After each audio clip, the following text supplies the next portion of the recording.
Hello guys, welcome back to another video. So today we're going to be talking about some things that they have in Australia that I really wish they had in the UK as well. I am a 24-year-old from the UK that spent 2 years living in Australia. Gonna go back to Australia very soon. And yeah, there's a list of things which they have in Australia, which I really wish they had also in the UK. These aren't just generic things like the weather, the wage that I always talk about, although one or two of them are kind of along them lines, but some things are unique things that they have in Australia that I really wish the UK had, and it would be amazing if they had these in the UK. So yeah, before we get into it, make sure you give the video a like and subscribe to the channel, and let's get into it. Now, Australia and the UK, there is positive things from each country, I think. There's definitely things from the UK which I wish Australia had, and the other way around as well. Today we're going to be talking about the things in Australia. So let's start off with talking about food. There's some specific food things in Australia which I really wish the UK had. First one is cheap sushi. You can get sushi in the UK, but one, I don't feel like the quality is as high unless you go to the really expensive places. But in general, I found sushi so much cheaper in Australia, like half the price of what it would be in the UK, and also it would just be so fresh. Sushi Hub was our favourite place to go and get sushi. We were literally there every week in Perth. A few other places which were really nice in Australia that I wish the UK had was Grilled. It's a burger place. Now, I don't know what it was, but I got a burger from there once and they put some sauce in it. I don't know what it was, but it was unbelievable. They also do like zucchini fries, which are literally incredible as well. I really wish they had these in the UK. Another thing we had was Yo Chi. It's like a yogurt, frozen yogurt sort of place, like ice cream.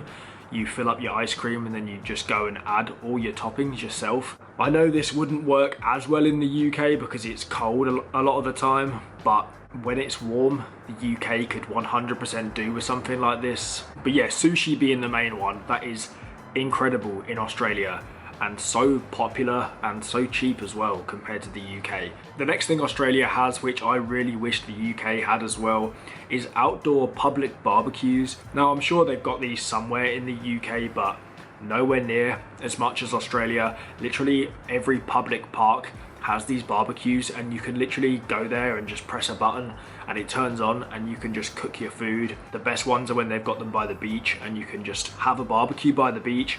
In the UK, if you want to do this in the summer, most of the time you've got to actually buy like a portable barbecue if you want to do this in the UK. But in Australia, literally every park and the beachfront has these, and it is amazing. I know it wouldn't work too well in the UK because the weather for the majority of the year is not that nice, but particularly for UK summertime, I feel like these would be so popular. And the best thing about in Australia, all you have to do is go and buy your meat and you can just go and have a barbecue rather than fucking buying a whole portable one. That is one of the best things about parks in Australia. The next thing I wish the UK had was the laid back vibes, but particularly that work to live lifestyle rather than the live to work lifestyle that it is in the UK. I've spoken about this before, and I think Australians have got this one right. With Australians work to live. They go to work, but they don't let work dictate their whole life, because I feel like a lot of Aussies have a very good life outside of work, and work is not the priority. They'll go there and make their money, but the real fun is outside of work, and I feel like that's where they really have their fun. And I think Aussies prioritize life.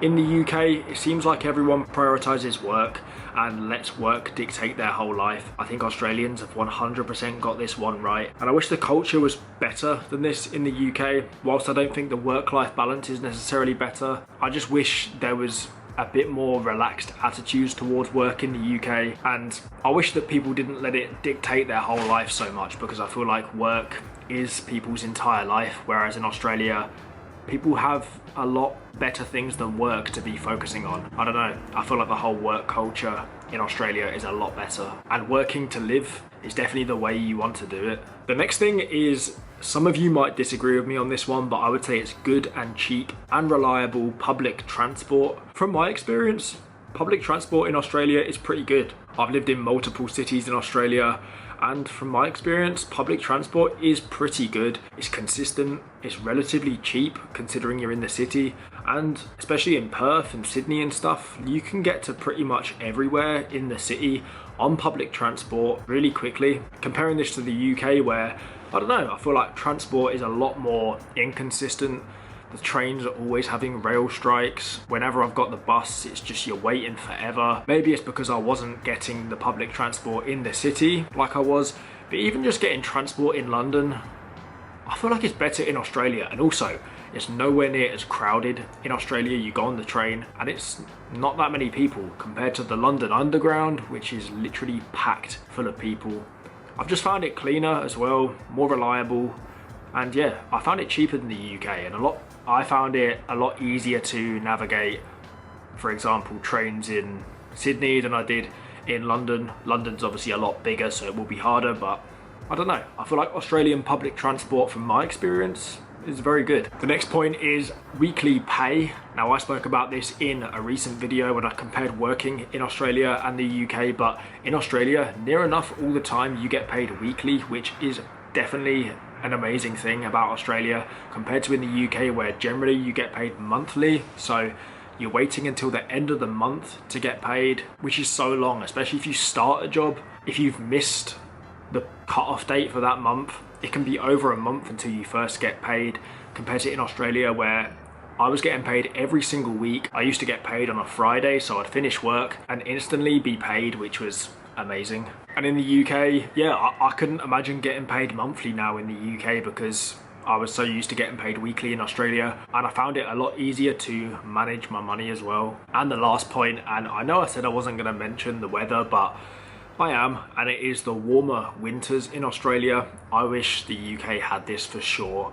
I think winters in the UK are, to be honest, one of the worst things about living in the UK. It's not the fact that the winter is so cold and dark, it's the fact it is so long compared to Australia where the winter only really lasts about 3 months, nowhere near as cold. It does get wet, of course, but it's not getting into the minuses like it is in the UK. It's only about 3 months of cold weather. It's not that much. And even then in the winter in Australia, you do still get a good amount of sunny days where it can get above 15, 16 degrees in the winter, which is very nice. Compared to the UK winter, which it is depressing to be honest, because the UK winter, although the specific winter time is 3 months as well, I've generally found that from October right through till about March, it is very dark, very cold, and pretty wet as well. And it is shit. And especially if you don't get a nice summer in the UK, the winter is so long. I think that's the worst thing about the UK winter. It's not how cold it is, it's not how wet it is, it's just how long it is. It is such a drag, the UK winter.